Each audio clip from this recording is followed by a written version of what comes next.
வணக்கம். அனைவருக்கும் நல்லதே நடக்கும், நல்லது மட்டுமே நடக்கும். வாழ்க வளமுடன். இன்றைய பதிவு என்னென்னு பார்த்திங்கன்னா, கும்ப லக்னக்காரர்களுக்கு குரு பயிற்சி பலன்கள் எப்படி இருக்குங்கிறத பற்றி பார்க்கலாம். கும்ப லக்னக்காரர்களுக்கு இந்த குரு பயிற்சியால் என்ன நன்மை, எந்த மாதிரியான விஷயத்தில் கவனமாக இருக்கணும், என்ன வழிபாடு செய்யணுங்கிறத வீடியோ கடைசியில் கொடுத்துருக்கேன், ஸ்கிப் பண்ணாமல் பாருங்கள். வாக்கிய பஞ்சாங்கத்தின்படி மே 1, 2024 முதல் மே 11, 2025 வரை உள்ள பலன்களை பார்க்கலாம்.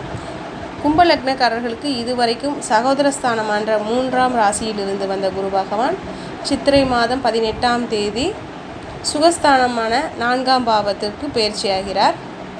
சுகஸ்தானத்தில் இருக்கின்ற குரு தன்னின்ற ராசியிலிருந்து 5ஆம் பார்வையாக கன்னி ராசியான அஷ்டமஸ்தானத்தையும், 7ஆம் பார்வையாக விருச்சிக ராசியான தொழில் ஸ்தானத்தையும், 9ஆம் பார்வையாக மகர ராசியான போகஸ்தானத்தையும் பார்க்கிறார். குரு பகவான் சுகஸ்தானத்தில் நிற்பதினால் கணவன் மனைவிக்கிடையே அனுசரித்து நடந்து கொள்வது அவசியம். வர்த்தகம் தொடர்பான செயல்களில் சிந்தித்து முடிவெடுப்பது அவசியம். உடல் ஆரோக்கியத்தில் ஏற்ற இறக்கம் உண்டாகும். நறுமண பொருட்கள் விஷயத்தில் சற்று கவனமாக செயல்படுவது அவசியம். உறவினர்களின் வழியில் அனுசரித்து கொள்வது அவசியம். புதிய முயற்சிகளில் மாறுபட்ட அனுபவம் கிடைக்கும். தொழில் சார்ந்த நிறுவனத்தின் ஆலோசனைகள் மாற்றத்தை ஏற்படுத்தும். உங்களுடைய வாழ்க்கையில் சில சாதகமான மாற்றங்களை செய்வீர்கள். இது தன்னம்பிக்கை மற்றும் பொருள் ஆதாயத்தை அதிகரிக்க வழிவகுக்கும். உங்கள் வேலை மூலம் உங்கள் வருமானத்தில் ஏற்றம் காணலாம். உங்களுடைய வியாபாரத்தில் சில இழப்புகள் சந்திக்க நேரிடும். உங்கள் வீட்டை அலங்கரித்தல் மற்றும் ரியல் எஸ்டேட்டில் முதலீடு செய்தல் போன்ற சில ஆடம்பரமான செயல்களை அனுபவிக்க இது சிறந்த நேரமாக இருக்கும். சமூக ஊடகங்களில் சில செல்வாக்கு மிக்க நபரை நீங்கள் சந்திப்பீர்கள். மேலும் உங்களுடைய தாயாருடனான உறவு உங்கள் குடும்பத்தில் நல்லிணக்கத்தை ஏற்படுத்தும். மற்றவர்களுடனும் நல்லுறவை பேணுவது அவசியம். கடன் வாங்குவதை தவிர்ப்பது நல்லது. அவற்றை திரும்பி செலுத்துவது உங்களுக்கு கடினமாக இருக்கும். எதிர்பாராத செலவுகள் ஏற்படும். செலவுகளில் கவனமாக இருப்பது அவசியம். நீங்கள் சில எதிர்பாராத பணம் அல்லது மூதாதையர் சொத்துக்களை பெறலாம். இது உங்களை மிகவும் மகிழ்ச்சியடைய செய்யும்.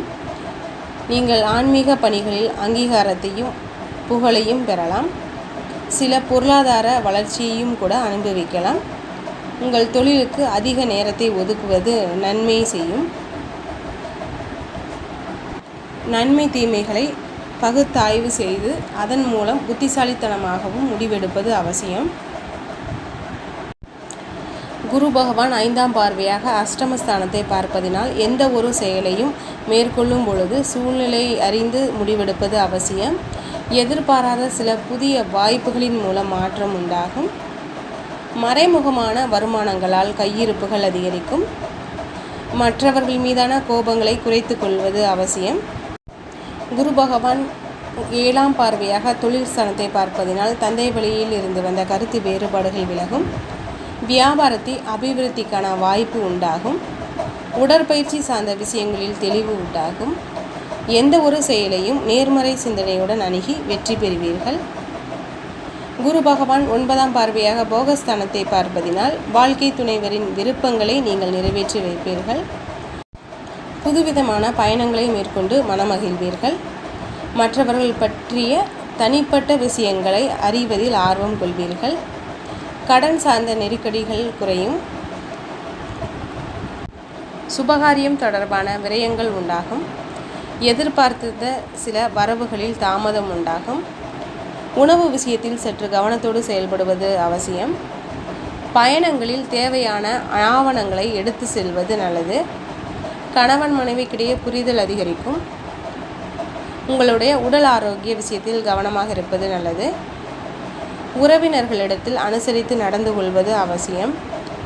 மனை மீதான கடன் சார்ந்த உதவிகள் சிலருக்கு சாதகமாக இருக்கும். உத்தியோகம் மாற்றம் தொடர்பான விஷயங்களில் சிந்தித்து முடிவெடுப்பது நல்லது. உடன் பிறந்தவர்களிடத்தில் சூழ்நிலைக்கு ஏற்ப அனுசரித்து நடந்து கொள்வது நல்லது. அக்கம் பக்கம் இருப்பவர்களிடம் தனிப்பட்ட விஷயங்களை பகிர்வதை தவிர்ப்பது நல்லது. புதிய தொழில்நுட்ப கருவிகளை கையாளுவதில் கவனமாக இருக்க வேண்டும். நெருக்கடியாக இருந்து வந்த சில பிரச்சனைகள் குறையும். கால்நடை வளர்ப்பதின் மூலம் ஆதாயம் உண்டாகும். வழக்கு தொடர்பான விஷயத்தில் எதிர்பார்த்திருந்த முடிவு கிடைக்கும்.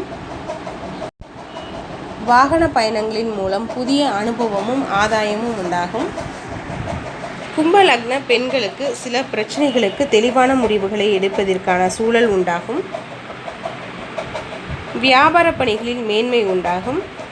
பயனற்ற பேச்சுக்களை குறைத்து கொள்வது நல்லது. நெருக்கமானவர்களிடத்தில் அதிக உரிமை எடுத்துக்கொள்வதை தவிர்ப்பது நல்லது.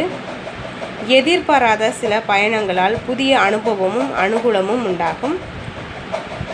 சொந்த ஊர் தொடர்பான பயணங்களால் ஒரு விதமான தடுமாற்றம் உண்டாகும். காப்பீடு விஷயங்களில் ஆதாயம் உண்டாகும்.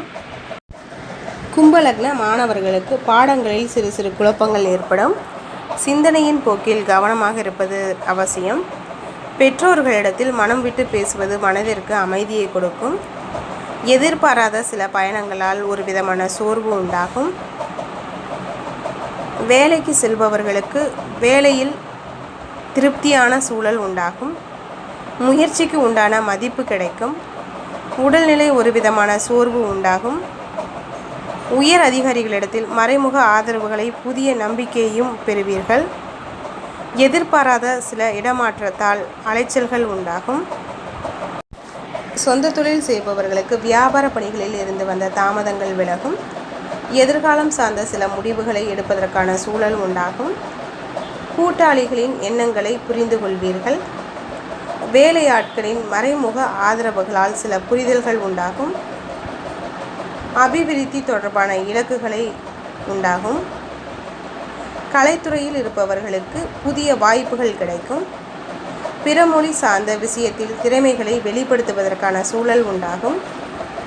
உணவுத்துறைகளில் தனித்தன்மையுடன் செயல்படுவீர்கள். வருமான வாய்ப்புகளில் இருந்து வந்த தாமதங்கள் விலகும். கும்ப லக்னக்காரர்களுக்கு இந்த குரு பெயர்ச்சியால் என்ன நன்மை அப்படின்னு பார்த்தீங்கன்னா, நீண்ட நாட்களாக இழுபறியாக இருந்து வந்த பணிகளை உயர் அதிகாரிகளின் ஒத்துழைப்பால் செய்து முடிப்பதற்கான வாய்ப்பு உண்டாகும். கவனமாக இருக்க வேண்டிய விஷயம் அப்படின்னு பார்த்தீங்கன்னா, உடல் ஆரோக்கியம் சார்ந்த விஷயத்தில், பயணங்கள் தொடர்பான விஷயத்திலும் சற்று கவனத்தோடு இருப்பது நல்லது. வழிபாடு என்னன்னு பார்த்தீங்கன்னா, வியாழக்கிழமை தோறும் மகான்களை வழிபாடு செய்து வர குடும்பத்தில் ஒற்றுமையும் சேமிப்பும் அதிகரிக்கும். இன்றைய பதிவில் கும்பராசிக்காரர்களுக்கு குரு பயிற்சி பலன்கள் எப்படி இருக்குங்கிறத பற்றி பார்த்தோம். இனி நாளை பார்க்கலாம். அனைவருக்கும் நல்லதே நடக்கும், நல்லது மட்டுமே நடக்கும். வாழ்க வளமுடன். இது வரைக்கும் என்னோடய சேனலை சப்ஸ்கிரைப் பண்ணாதவங்க சப்ஸ்கிரைப் பண்ணுங்கள். மறக்காமல் லைக் பண்ணுங்கள், ஷேர் பண்ணுங்கள். நன்றி.